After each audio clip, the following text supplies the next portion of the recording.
Choir enters singing processional hymn, Christ the Lord is risen today. I request all the congregations to stand up and join them in the singing. Please.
Make a joyful noise unto the Lord, all ye lands.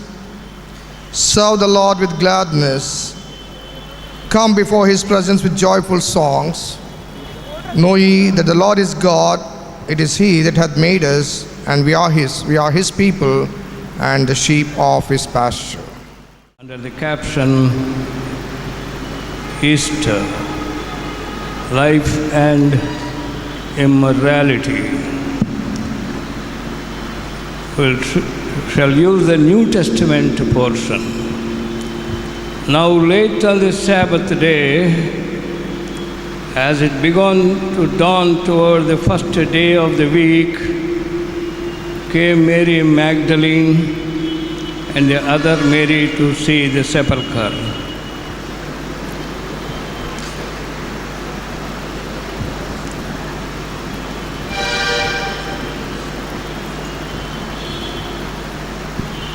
And the angel said unto the woman, Fear not ye, for I know that you seek Jesus who hath been crucified.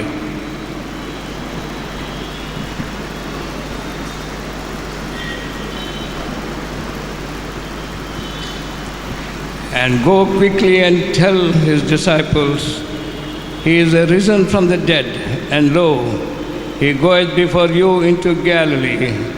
There he shall see him, as I have told you.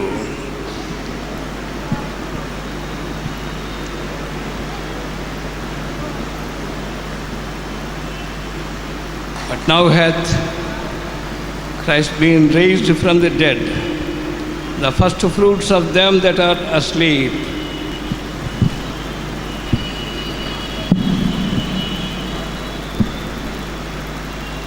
For as in Adam all die, even so in Christ shall all be made alive.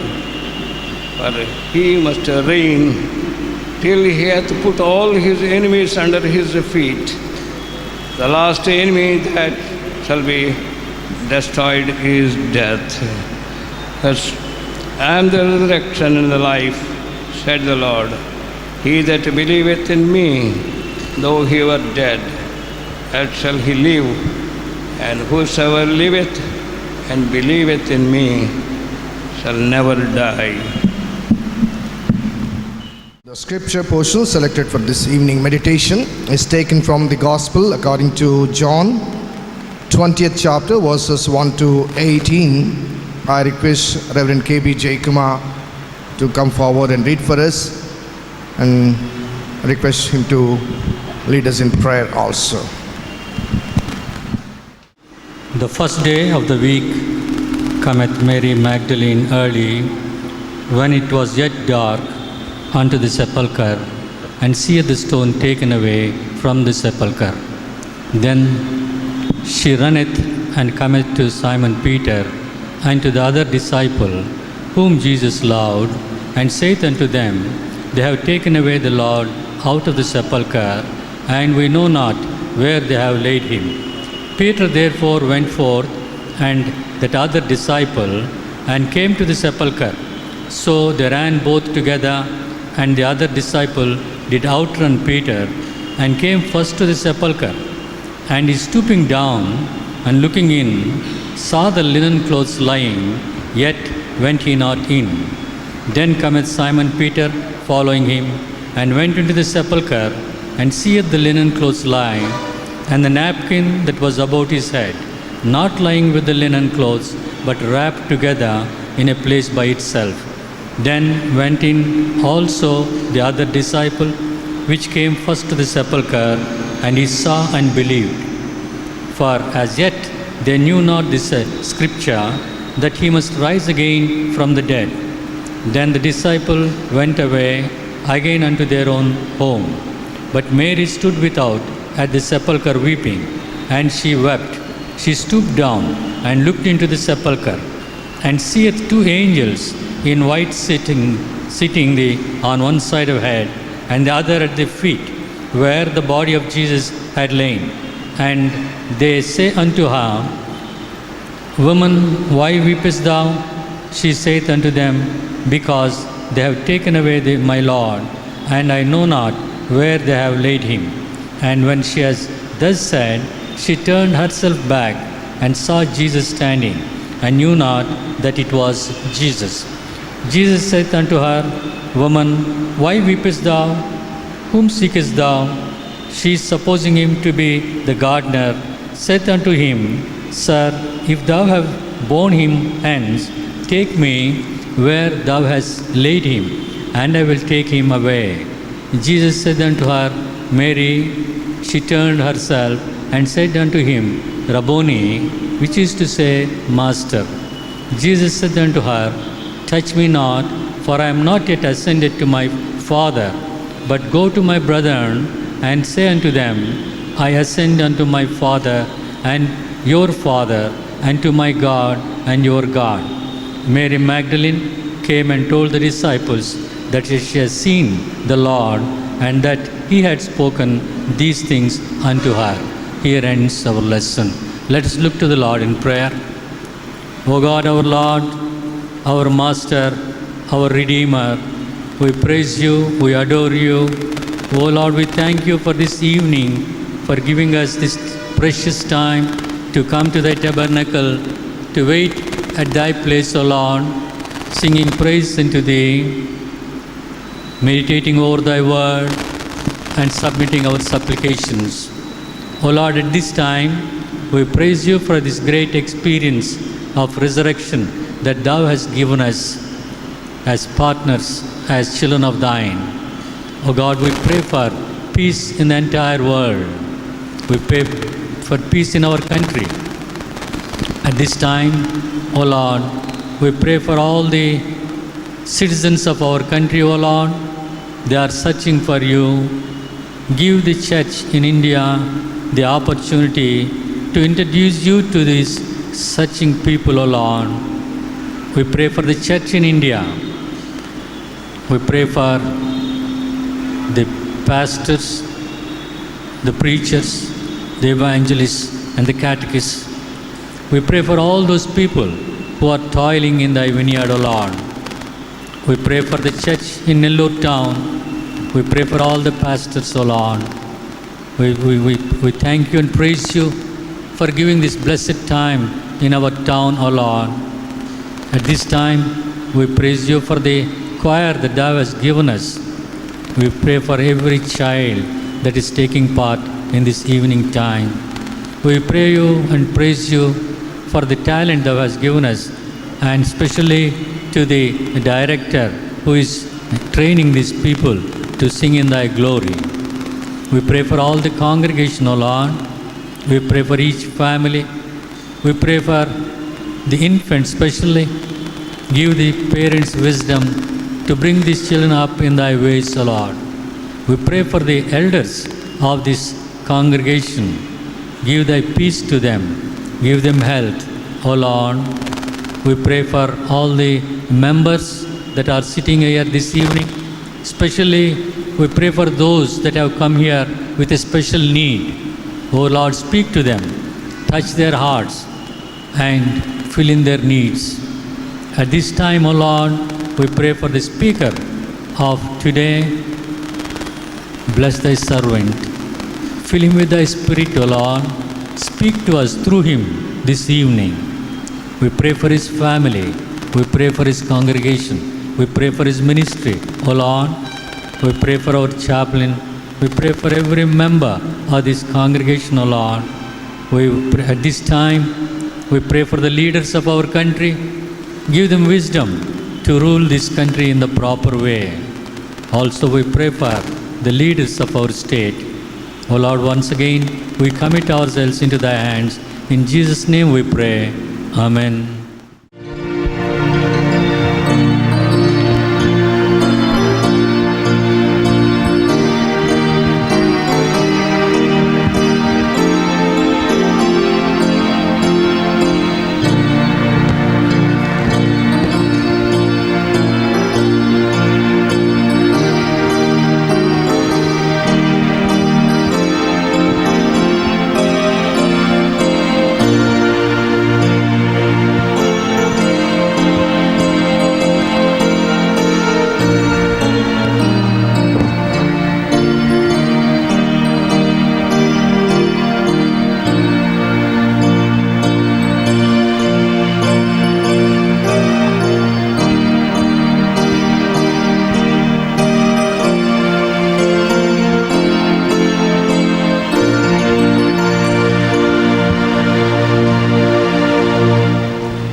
the cross where I first saw the light, and the burden of my heart rolled away. It was there by faith I received my sight, and now I'm happy all the way. Sin for crimes that I have done, He glowed upon the tree. Amazing pity, grace unknown, and love beyond degree. At the cross where I first saw the light, and the burden of my heart rolled away.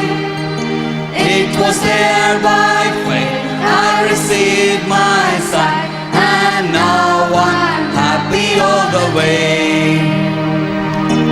Well might the sun in darkness hide, and shed His glory sail, when Christ the mighty Maker died for man the creature sin. At the cross where I first saw the light, and the burden of my heart rolled away. It was there by faith I received my sight, and now I'm happy all the way. But drops of grief can never repay the debt of love I owe. Yeah, Lord, I give myself away. 'Tis all that I can do. At the cross where I first saw the light, and the burden of my heart rolled away.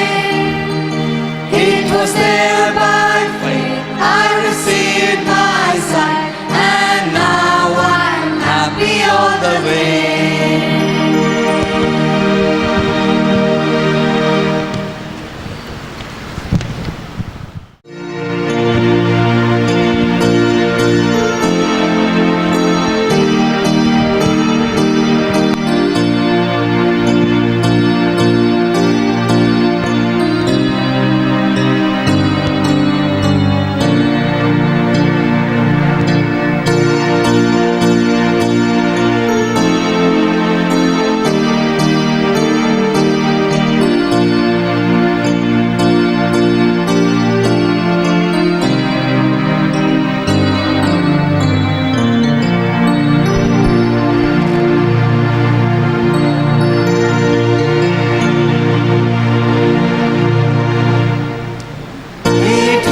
His love for me that nailed Him to the tree, to die in agony for all my sin.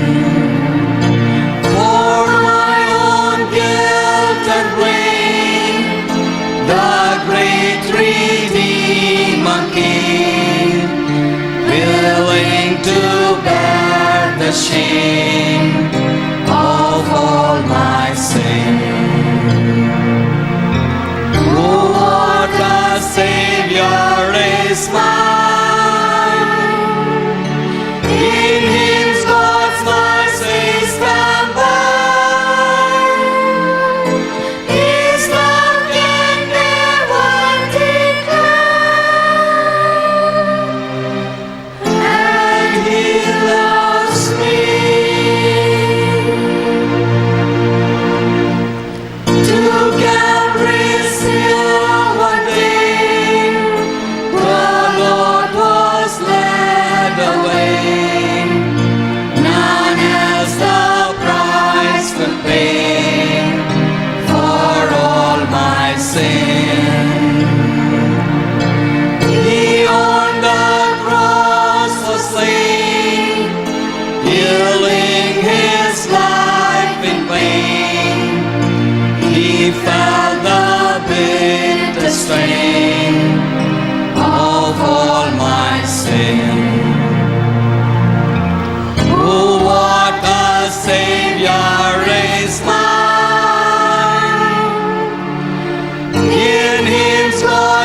mercies come by. His love can never decline. And He loves me.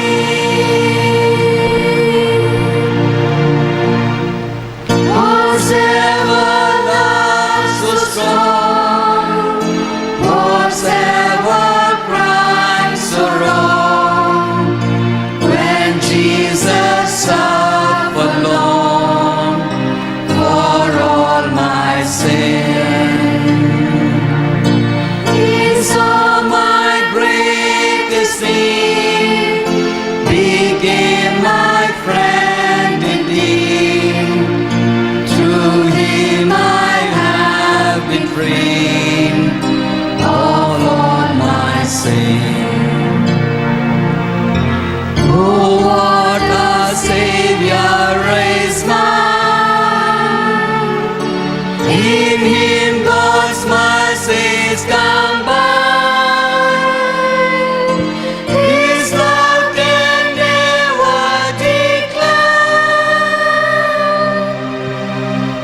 And He loves me.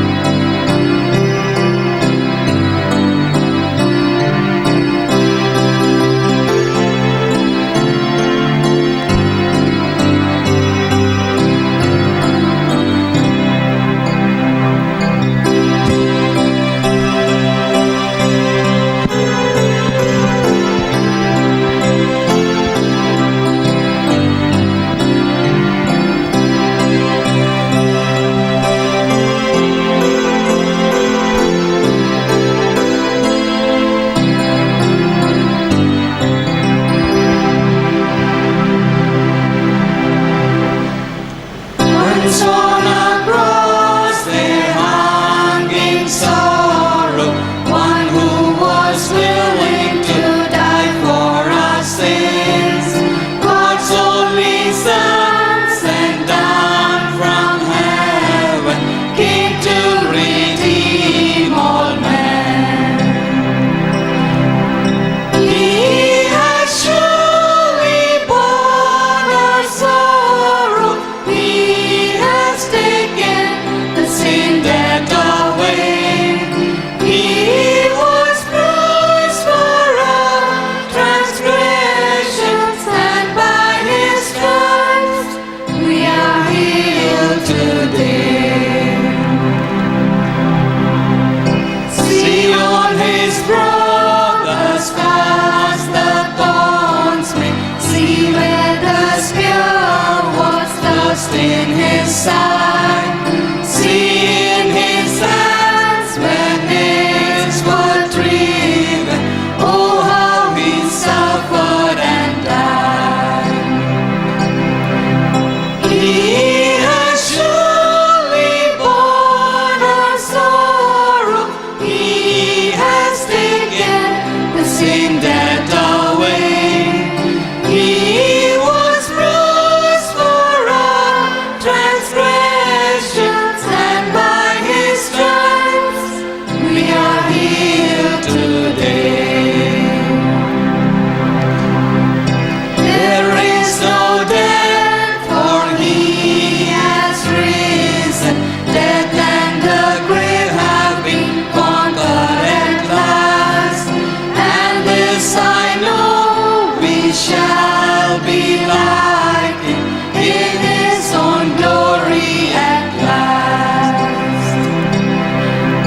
He has surely borne our sorrow. He has taken the sin debt away. He was bruised for our transgressions, and by His stripes we are healed today.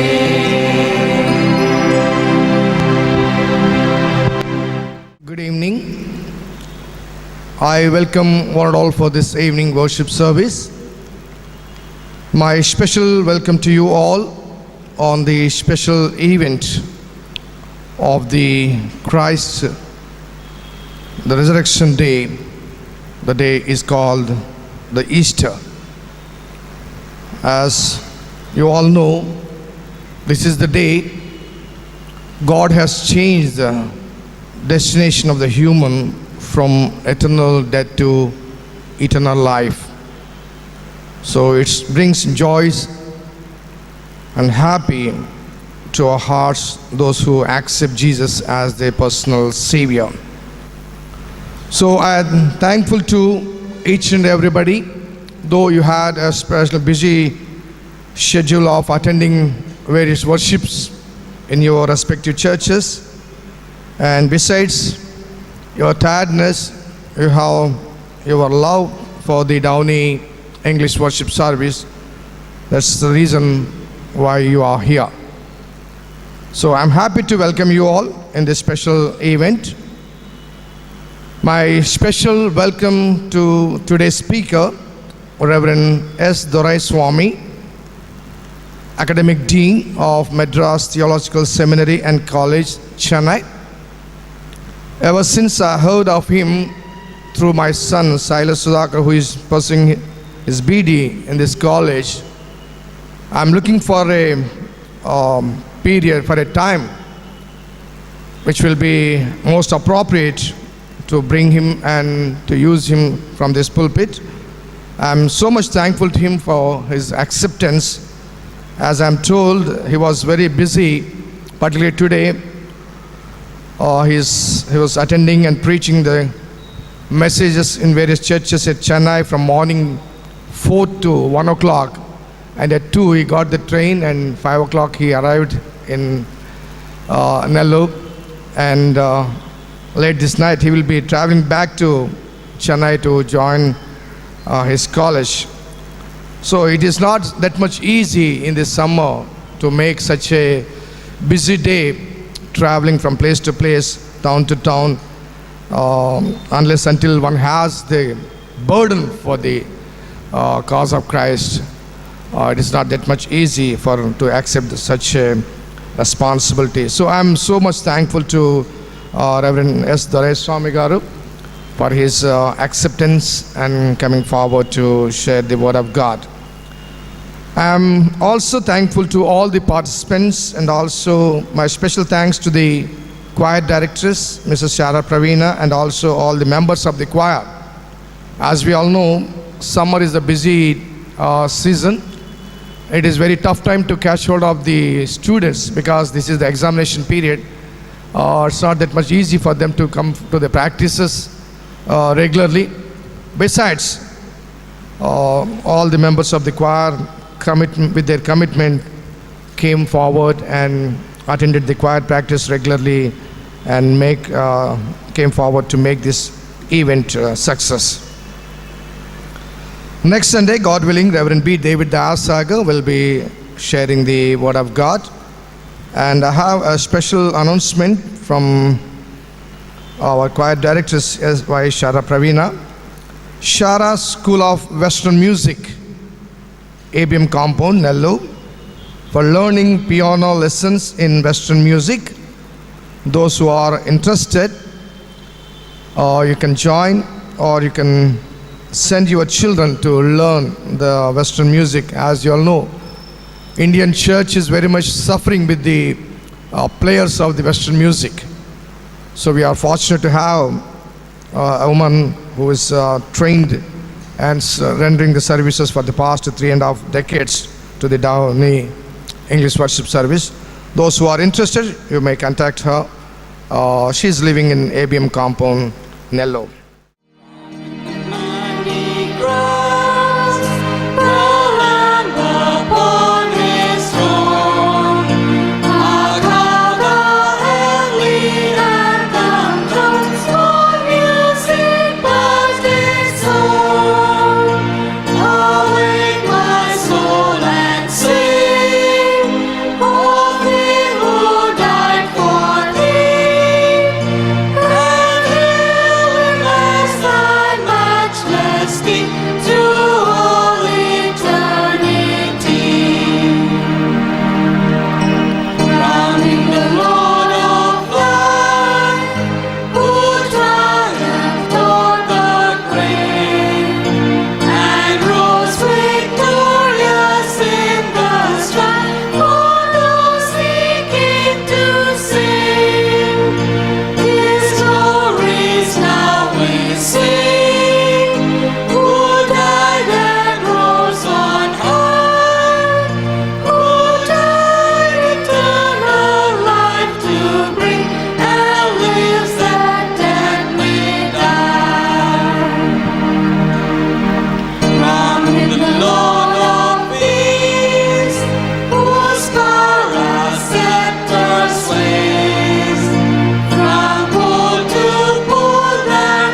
because I know He holds a future, and life is worth the living just because He lives.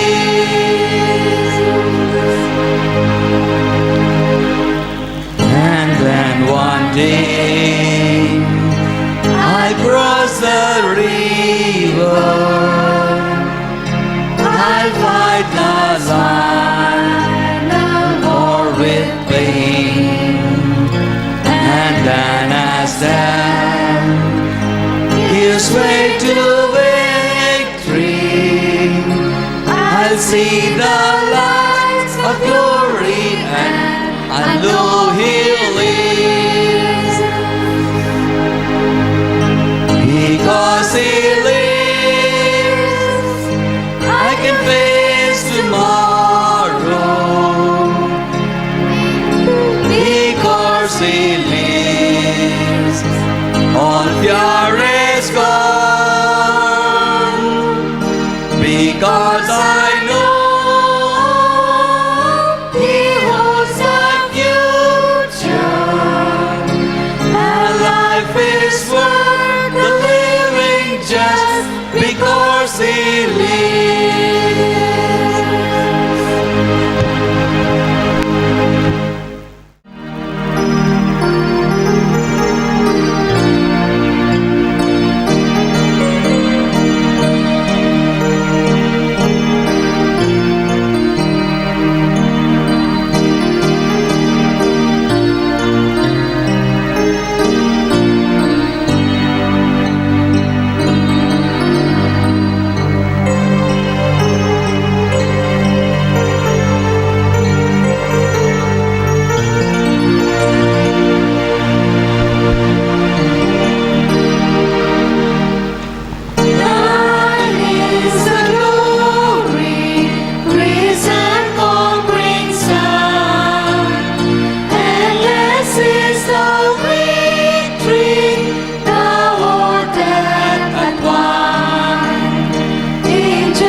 above all.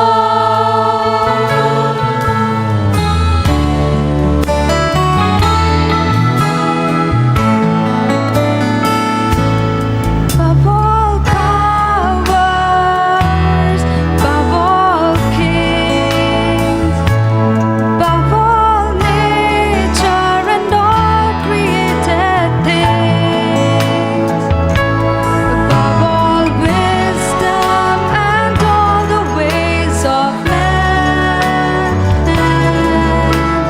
You were here before the world began.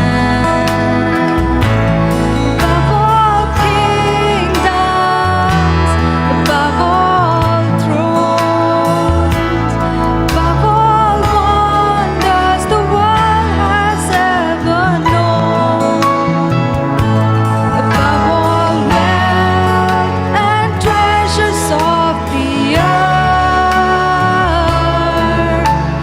there's no way to measure what you were.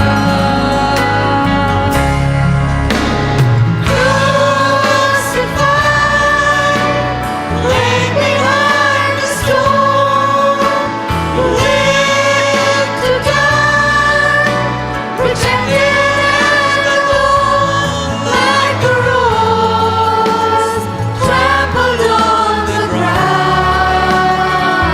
He took the fall, thought of me above all.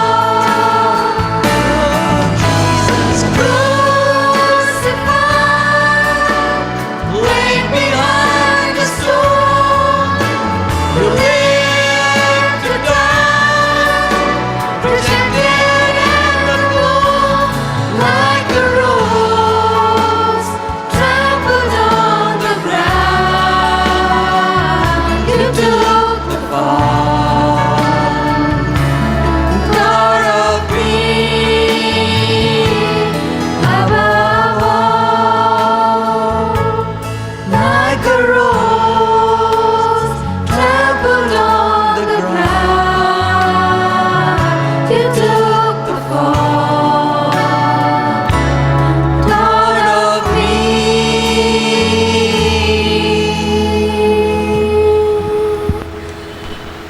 above all.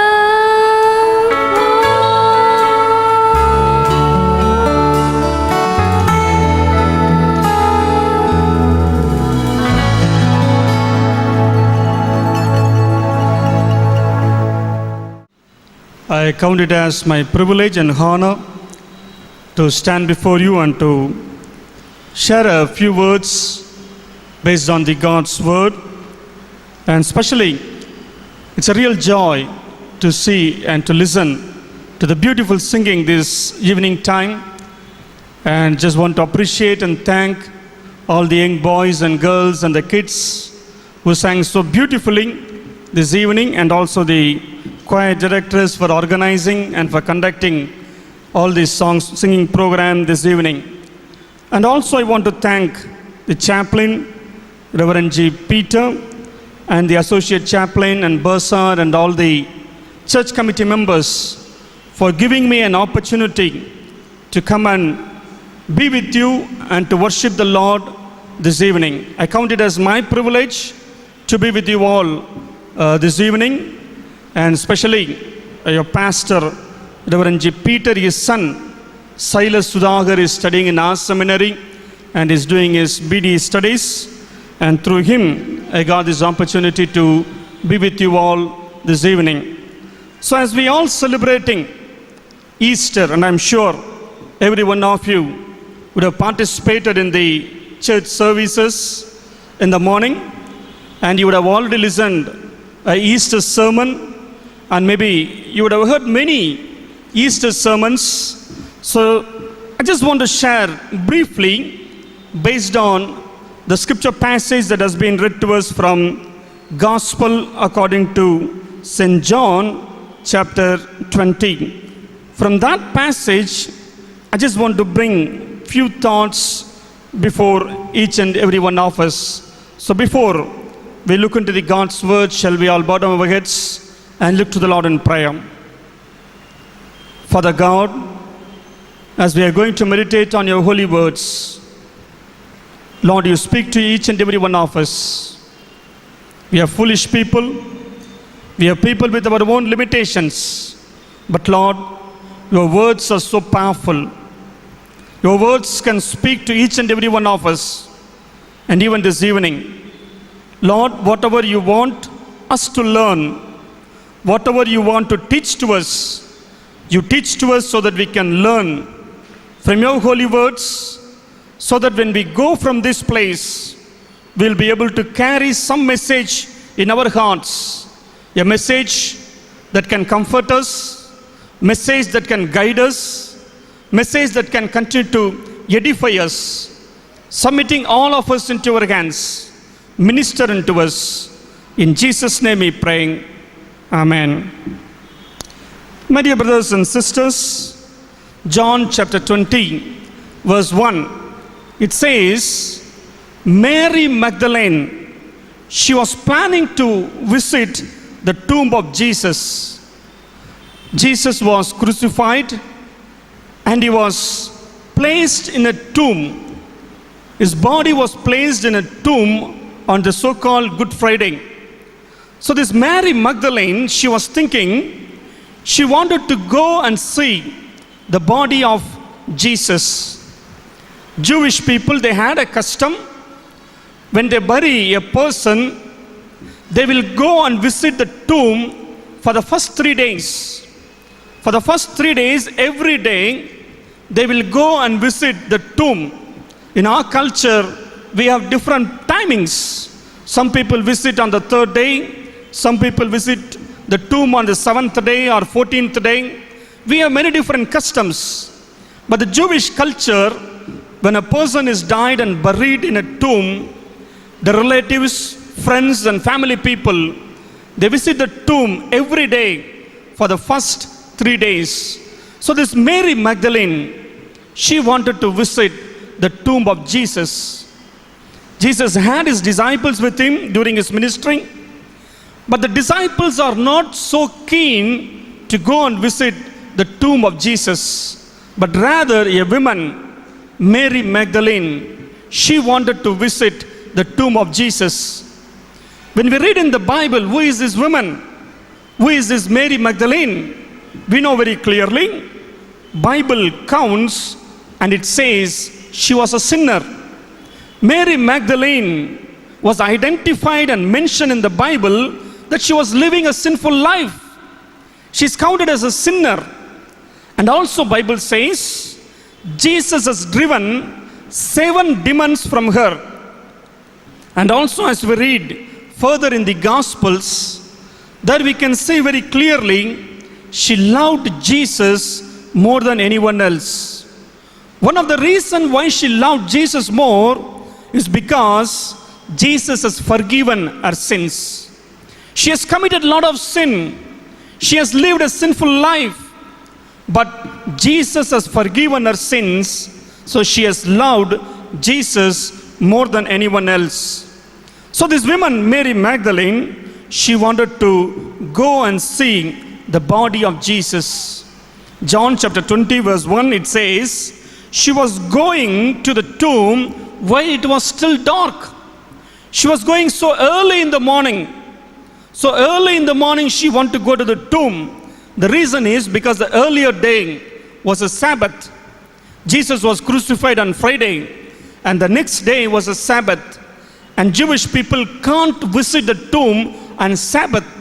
So she didn't get any opportunity to visit the tomb of Jesus on Saturday. That's the reason on Sunday early morning, before she could make any other arrangements, she wanted to first go to the tomb of Jesus. So she wanted to go to the tomb of Jesus. So when she went to the tomb of Jesus, there was a surprise for her. She thought in her mind, I'm going to see the tomb of Jesus, but already there's a big stone that is placed at the entrance of the tomb. So the question what she was having in her mind is, who is going to help me? There's a big stone And who is going to help me to move this stone from this place? So with all the questions, she ran near the tomb. But when she went there, to her surprise, the stone was removed. And then she went inside the tomb and she saw that the body of Jesus was not there anymore. She went with a hope to see the dead body of Jesus. She only had that hope. Somehow she wanted to go and see the dead body of Jesus. But when she went to the tomb, there is no body of Jesus Christ. So when she saw this, she had a lot of questions in her mind. What has happened to the body of Jesus? Whether anyone has stolen the body of Jesus? Or she was started thinking, maybe the Roman soldiers, they given a lot of torture to Jesus, and still they want to even torture the body, dead body also maybe. Well, the Roman soldiers would have taken the body of Jesus. So a lot of questions are coming in the mind of Mary Magdalene. So she was so tensed, not knowing what to do. So in that situation, what she is doing is, she thought she has to go and inform this news to the people in the city. So Mary Magdalene, she went to the city and she is meeting the disciple, two of the disciples of Jesus, Peter and John. Mary Magdalene is informing to Peter and John saying, I went to the tomb to see the body of Jesus. I want to go and add and give some perfume to the body of Jesus. But when I went to the tomb, we are missing the body of Jesus. And Peter and John, the disciples of Jesus, after hearing this, they also want to go and confirm what has exactly happened to the body of Jesus. So when we read this, John chapter 20, three of them are running the running race. Mary, Peter and John, three of them are running towards the tomb. And Bible says very clearly, they are John, being the younger one, he was running so fast and he was able to reach the tomb immediately. And then after that, when John, he went inside the tomb, he went and saw only the empty tomb. Then again Peter is going inside. Then again Mary. So all three of them, they went inside and they were able to see only empty tomb and nothing more. So during this time, when they went and saw inside the tomb, John chapter 20 verse 7, it says, let me read this for you. John chapter 20 verse 7, as well as the burial cloth that had been around Jesus' head, the cloth was folded up by itself, separate from the linen. This is a very important Bible verse. When three of them went inside the tomb, they saw that the cloth that was used to bury Jesus, that was folded and kept in one corner. It signifies a very good and very important message for us. In the Jewish culture, at the dining table, when the master is having his food, servant, he will serve the food for the master. And like how we go to the hotels, there will be a piece of towel that the master will be placing on his lap when he is having the food. But after having the meal, if the master is satisfied, he will wipe his hands with the towel and he will place the towel there in the table. And only after that, the servant will come and clear the table. But if the master is not yet satisfied, and if he still want to have some more meal, he will fold the cloth and keep near the table, so the servant will understand master will eat something more. And he is going to come again and eat some more food. So that's the understanding. That's the Jewish culture. And even when we go to the hotels, this is what the servers, they understood. When you eat in a very good hotels, when there's a cloth that is provided, after your food, if you can just wipe your hands and leave the cloth right in the table, the servers will understand that you are done. You have finished your food. But if the cloth is folded neatly and placed near the table, the servers will not touch the plate because they know that you are going to still have some more food. So when Jesus was resurrected, the cloth that was used for burying Jesus, that was neatly folded and kept in the tomb, that communicates the message: I have given my life for my people. I have died, now I resurrected, but I'm going to come again. My life has not come to an end. It is not completed. Still I'm going to come again. It just communicates a message for us. The folded cloth that was placed in the burial tomb, it communicates that Jesus will one day come again. And his work is not yet over. The purpose for which he came to this world, that work is not yet completed. So he has not finished his work.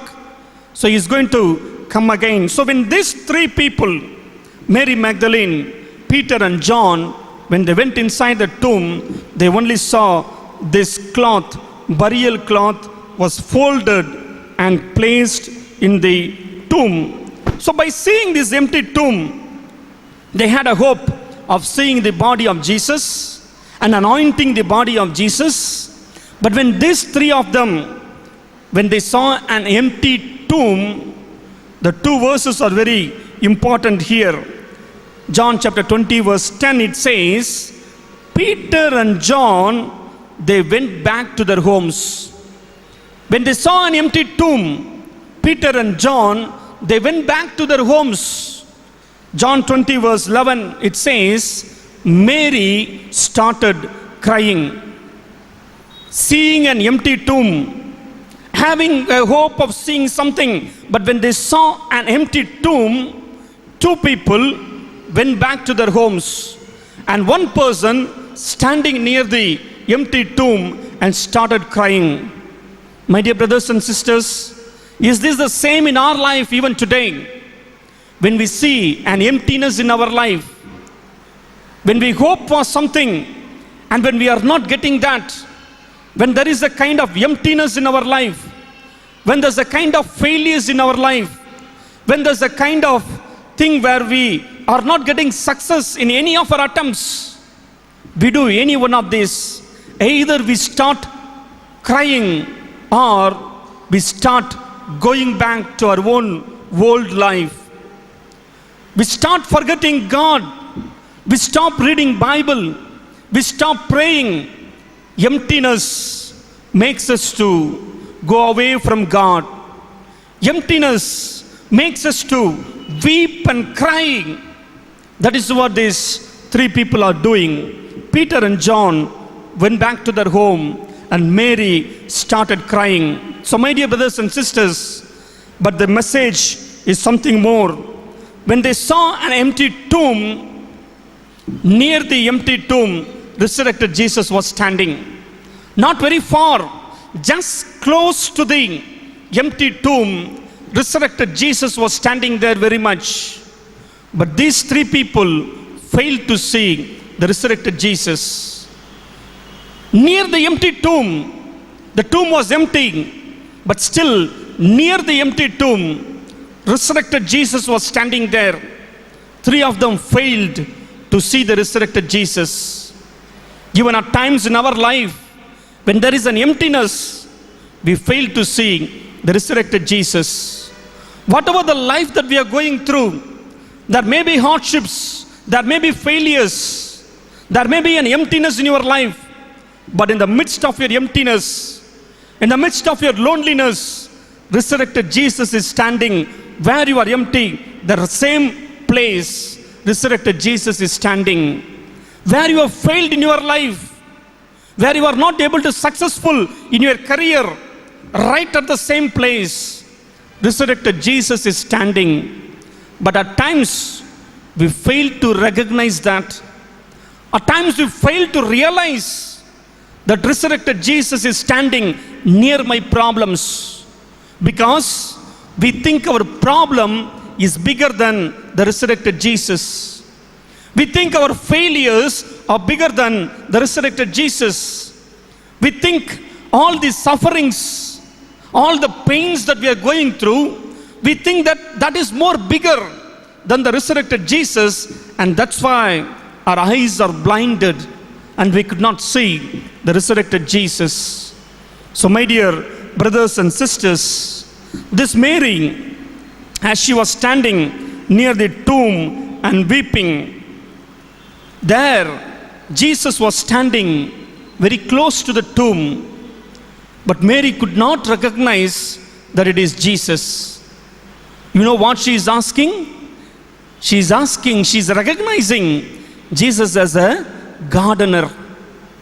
She thought it's a gardener, and she's asking to Jesus, gardener, if you have taken the body of Jesus, please tell me, I will go and take the body of Jesus. She misunderstood Jesus as gardener because of the emptiness what she had in her life. Many a times when we have that emptiness in our life, we also tend to be like this. We are not able to recognize who is Jesus. We are not able to recognize the Jesus who is standing close to you. Rather, we think only our problems as something very big and challenging one. So my dear brothers and sisters, this year 2015, as we are celebrating the resurrection of Jesus, I want every one of you to remember this very clearly. Even if you go through a very tough time in your life, even if you feel there is a lot of emptiness in your life, even if you feel there are a lot of failures in your life, remember there is a resurrected Jesus who is always standing in the midst of your problems, in the midst of your failures, in the midst of your emptiness. Jesus is bigger than the problems what you're facing in your life. Only thing is, you need to look up to Jesus. You need to recognize the Jesus who is standing, who is walking along with you when you go through hardships and sufferings in your life. When Mary, when she could recognize the resurrected Jesus, at that point of time, after she realized all her weeping has turned into joy. She has been crying for so long, but after seeing and recognizing the resurrected Jesus, she was not weeping anymore. She was not crying at all. All her weeping has turned into joy. And she became the first person to communicate and share the resurrection of Jesus to the people. She is the first witness. She is the first testimony to go and tell to the people, Jesus is risen and Jesus is alive. The reason is her eyes were open and she was able to see the resurrected Jesus. My dear brothers and sisters, how we have come to this chapel this evening. Maybe as you enter into the church, maybe with an emptiness in your life, maybe at times we look so joyful, we smile at every people, we talk to all people, but there may be some emptiness in your life which only you and your God can know. Maybe your husband may not aware of the emptiness what you have in your life. Maybe your wife is not aware of the emptiness what you have in your life. Maybe your children or your parents, they are not able to recognize the emptiness what you have in your life. But you and your God know what is the emptiness, what is the failure that you are going through in your life. My dear friends, this evening, I just want to tell you, whatever may be the emptiness in your life, whatever may be the failure in your life, whatever may be the shortcomings and suffering in your life, if we can look at Jesus, resurrected Jesus is powerful enough to change all your emptiness, to turn all your weeping, to turn all your cry into joy. He is powerful, He is able, and only thing is, you need to look at Jesus. Your eyes need to be open to see the resurrected Jesus. You need to ask this Jesus and surrender your emptiness. Lord Jesus, this is what the emptiness I have in my life. Fill me with your love. Fill me with your grace. And when we can ask that, the Lord is powerful enough to fill each and every one of our life with His blessings. My dear brothers and sisters, what is the emptiness with which you are seated right at this time? Whatever may be the emptiness, but I want to tell you, there is resurrected Jesus who is always there in the midst of all your problems, in the midst of all your failures. And if we can ask this Jesus, He is powerful enough, He is faithful enough to change your entire life. People who had an encounter with the resurrected Jesus, their lives were completely changed. When we read in Acts chapter 9, that we can see about a person called Saul. Saul was a person who was persecuting the Christians. He is killing a lot of women, children, and elderly people. But at one point of time, he had a chance to meet the resurrected Jesus. When he met resurrected Jesus, his life was completely changed. Saul became Paul. A man was persecuting the Christians, became a missionary.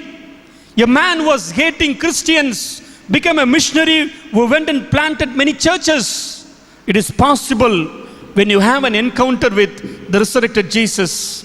So don't look at your problems. Don't look at anything what you go through in your life. And if you have an encounter with this resurrected Jesus, He can bring a transformation in your life.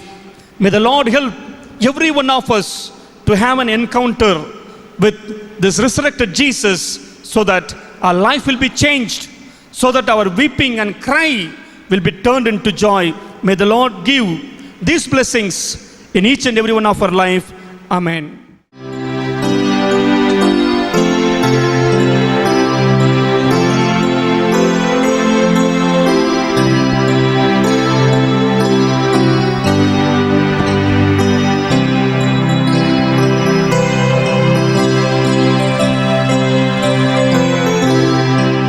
The song is printed at the back of the program sheet.